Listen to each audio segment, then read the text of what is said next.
Hi everyone, welcome to Unacademy Ascent YouTube channel. आज हम solve करने वाले हैं बेसिक्स ऑफ प्रोबेबिलिटी के गेट क्वेश्चन। काफ़ी इंपॉर्टेंट है, मेक श्योर आप ये वीडियो पूरा देखते हो। क्वेश्चन नंबर 1 आपके स्क्रीन के सामने 2016 सिविल इंजीनियरिंग में आया था। X and Y are two random independent events. It is known that P of X is equal to 0.4 and P of X union Y complement is 0.7. Which one of the following is the value of P of X union Y? चार option आपके सामने है। Video को pause करें और एक बार खुद से ट्राई करें। जब भी आप इस प्रकार के क्वेश्चन सॉल्व करते हो, सबसे पहले देखना कि हमें फाइंड क्या करना है। So if you see carefully, what we have to find is we have to find P of X union Y। तो लॉ ऑफ एडिशन का इस्तेमाल कीजिए। तो लॉ ऑफ एडिशन के हिसाब से P of X union Y is equal to P of X plus P of Y minus P of X intersection Y। अब आपको गिवन पार्ट पर जाना है और फिगर आउट करना है कि P of X, P of Y, P of X intersection Y क्या होगा। तो सबसे पहले लाइन में एक इम्पॉर्टेंट बात कही है इवेंट्स के बारे में। जब आप फर्स्ट लाइन को पढ़ते हो तो X and Y are two random independent events. जब भी इंडिपेंडेंट इवेंट्स होते हैं, this means intersection can be changed into multiplication. तो यहाँ पर ये जो टर्म आप देख रहे हो P of X intersection Y, इसको हम चेंज कर सकते हैं as P of X into P of Y, और हमारा इक्वेशन बन जाएगा अब P of X plus P of Y minus P of X into P of Y। Moreover हमको दे रखा है P of X का value, so P of X को सब्सटीट्यूट कर दीजिए 0.4, then plus P of Y minus 0.4 into P of Y। अब एक ही वैल्यू बचा है P of Y। If we can find P of Y, question बन जाएगा। तो P of Y फाइंड करने के लिए अगेन कुछ ना कुछ गिवन होगा, and hence you can see here P of X union Y complement given है। इसका मतलब हम फिर से एडिशन लॉ का इस्तेमाल करेंगे। P of X union Y complement can be said as P of X plus P of Y minus P of X intersection Y complement. This is Y complement, okay? So P of X plus P of Y complement minus P of X intersection Y complement. एक important बात note करने वाली है कि अगर X and Y are two independent events ये दे रखा है, इसका मतलब ये भी होगा कि X complement and Y complement are also independent, even X and Y complement भी इंडिपेंडेंट है, and also X and Y complement भी इंडिपेंडेंट है। तो इनके सारे कॉम्बिनेशंस इंडिपेंडेंट रहेंगे, और इसलिए मैं कह सकता हूँ कि P of X plus P of Y complement minus P of X into P of Y complement. Simple.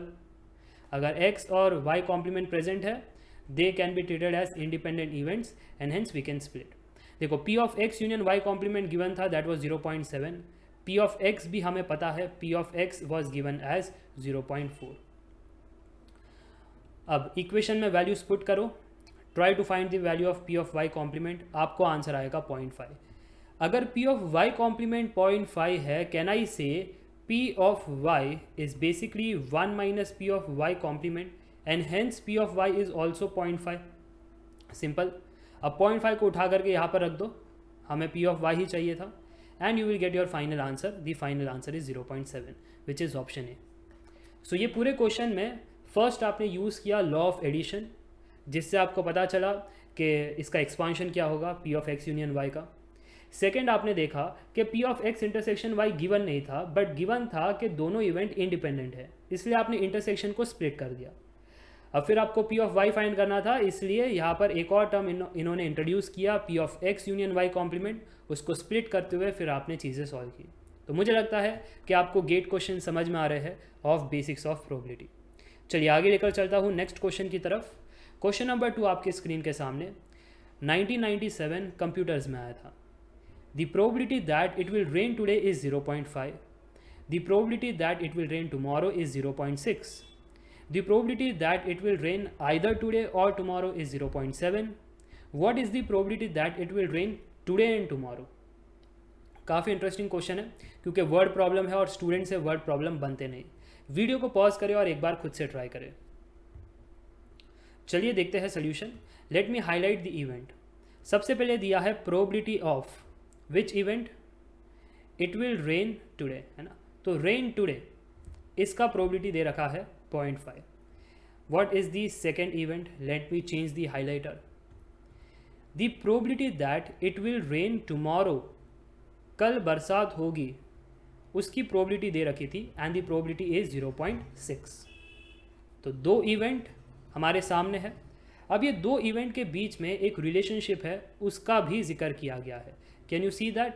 आगे उन्होंने कहा है the probability that it will rain either today, वो मेरा फर्स्ट इवेंट था, और mathematically it is represented as union. It will rain tomorrow जो मेरा सेकेंड इवेंट था. So probability of first event union second event, इसका वैल्यू दे रखा है 0.7. So make a note of it. And finally they are asking what is the probability that it will rain today and tomorrow. Intersection पूछ रहे हैं. तो simple है, अगर आप इसको मैथमेटिकल टर्म्स में लिखते हो, probability that rain today is equal to 0.5, probability rain tomorrow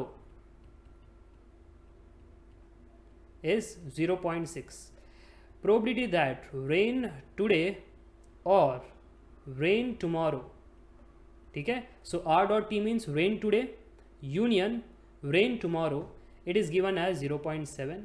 हमें निकालना है P of rain today intersection rain tomorrow.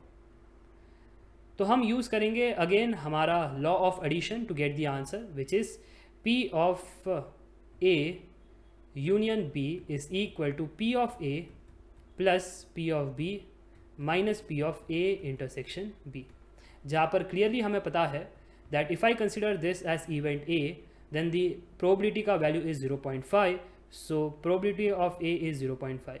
If I consider this as event B the value of probability is 0.6, तो यहाँ पर 0.6, union की वैल्यू दे रखी है 0.7, तो लेफ्ट हैंड साइड में the value 0.7. Please tell me the answer. What is the answer? If you rearrange you will get P of A intersection B and the answer is D. Clear? तो ये भी question simple था. Again basics पर बातें हैं. If you can decode you can solve. The next question in front of your screen. The question is based on independent events. Consider two events E1 and E2 such that P of E1 is half, P of E2 is 1 over 3 and P of E1 intersection E2 is 1 over 5. Which of the following statement is true? Option A, P of E1 union E2 is 2 by 3. Option B, E1 and E2 are independent. Option C, E1 and E2 are not independent. या फिर option D, P of E1 intersection E2 is 4 by 5. You can try this question. बहुत ही simple सा question है. यहाँ पर हमारे पास दो event है E1 एंड E2, उनके प्रोबेबिलिटी दे रखे हैं और इंटरसेक्शन वाला प्रोबेबिलिटी भी दे रखा है. बस हमको ये बताना है कि कौन सा स्टेटमेंट ट्रू होगा. ऑप्शन में 4 स्टेटमेंट है, कौन सा ट्रू होगा. तो मैंने स्टार्ट किया ऑप्शन ए के साथ.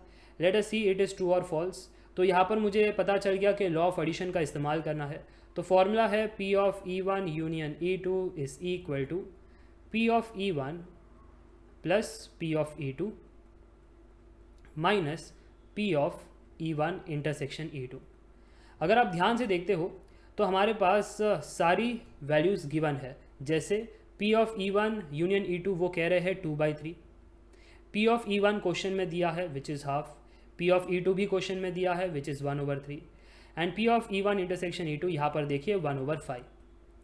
If you solve it, is it coming equal? If you solve it, यहाँ पर अगर आप इस वैल्यू को सॉल्व करते हो, the answer you are getting is 19 by 30 and 19 by 30 is not equal to 2 by 3. तो ये स्टेटमेंट गलत हो चुका है. Okay, this statement is wrong. पहली बात ये थी. अब ऐसे आपको सारे स्टेटमेंट सॉल्व करते जाने हैं. This was the first point. I hope you understood. चलिए अब देखते हैं स्टेटमेंट नंबर 2. ऑप्शन ए तो गलत हो चुका है. स्टेटमेंट नंबर 2 कहता है दोनों ही इवेंट आपस में इंडिपेंडेंट है. Is it true?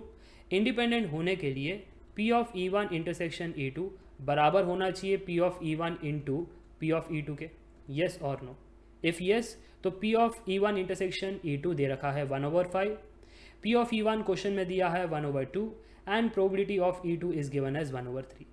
But sir right hand side अब आया है 1/6 and how 1/6 is equal to 1/5? Surely they are not equal and hence option B भी गलत है. E1 and E2 are not independent events, right? But option C तो वही कह रहा है ना, E1 and E2 are not independent events and hence option C is right. सबको समझ में आया? ऑप्शन सी सही हो गया because of the option B गलत होने की वजह से. अब आप कहोगे sir what about option D, उसको भी चेक कर लेते हैं because we have to check all the option. कहीं ऑप्शन डी तो सही नहीं. P of E1 over E2, this is a conditional probability. Conditional probability के हिसाब से first we will write intersection in the numerator and then P of E2 would be in the denominator. P of E1 over E2 इन्होंने कहा है 4/5. P of E1 intersection E2 question में दिया है 1/5.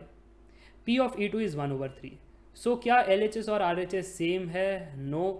LHS 4/5, RHS is 3/5, so they are not equal and hence D option is also wrong. तो जो सही option था वो ऑप्शन सी था. I hope you have learn a lot of things from this video. तो यहाँ पर बेसिकली हमने देखा law of addition, independent event and conditional probability.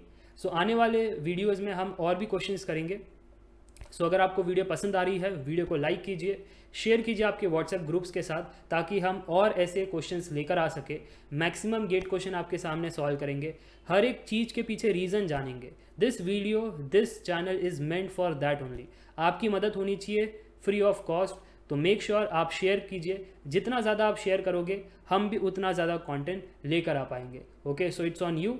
If you want more content, do share, subscribe to the channel. Meet you in the next video. Up till then, take care.